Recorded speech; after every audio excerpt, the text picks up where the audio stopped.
Hello coding stars. In this video we will discuss that what are programming languages and why do we need programming languages. So as you know कि जब भी हमें अपने computer को कोई instruction पास करनी होती है तो उसके लिए कुछ कोड लिखते हैं और कंप्यूटर को पास करते हैं। सपोज हमें दो नंबर्स का एडिशन करवाना है तो कोई ऐसा कोड लिखेंगे जो सबसे पहले दो नंबर्स को इनपुट करे, दोनों का एडिशन करें और फिर आउटपुट प्रोवाइड करवाएं। तो अपने कंप्यूटर से कुछ भी काम करवाने के लिए जो इंस्ट्रक्शन दी जाती है वो किसी ना किसी प्रोग्रामिंग लैंग्वेज में होती है। तो एज यू नो कि कंप्यूटर्स ओनली इलेक्ट्रिक सिग्नल्स को समझते हैं, यानी कि बाइनरी कोड को। अगर इलेक्ट्रिक सिग्नल हाई है इट मींस 1, अगर लो है इट मींस 0, यानी कि प्रोसेसर ओनली बाइनरी कोड को समझता है जो कि 0 और 1 की फॉर्म में होता है। वो प्रोग्रामिंग लैंग्वेजेस को नहीं समझता है। तो स्टार्टिंग में जब कंप्यूटर्स इन्वेंट हुए थे उस टाइम पे जब कंप्यूटर को कुछ भी इंस्ट्रक्शन पास करनी होती थी वो बाइनरी कोड में ही होती थी। तो कंप्यूटर साइंटिस्ट बाइनरी कोड में ही बड़े बड़े कोड लिख के कंप्यूटर को इंस्ट्रक्ट करते थे। तो हमारे लिए बाइनरी कोड को समझना एक बहुत हेक्टिक टास्क था, क्योंकि ना हम बाइनरी को लिखने में यूज करते हैं ना हम बोलने में यूज करते हैं, और इसी रीजन से लोगों ने कंप्यूटर्स में इंटरेस्ट दिखाना कम कर दिया। तो कंप्यूटर साइंटिस्ट ने आइडिया लगाया कि क्यों ना हम ऐसी लैंग्वेज इन्वेंट करें जो कि ह्यूमन अंडरस्टैंडेबल हो,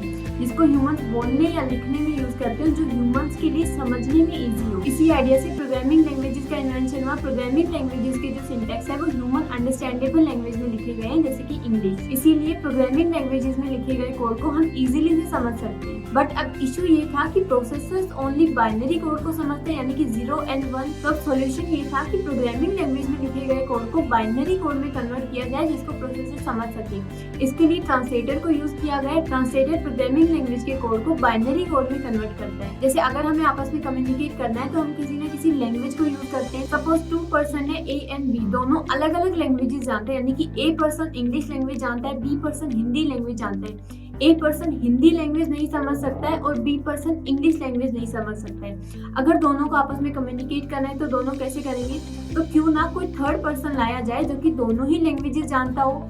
तो ए पर्सन जो कुछ भी इंग्लिश लैंग्वेज में बोल रहा है उसको हिंदी में कन्वर्ट करके बी पर्सन को बताए, और बी पर्सन जो कुछ भी हिंदी लैंग्वेज में बोल रहा है उसको इंग्लिश में कन्वर्ट करके ए पर्सन को बताए।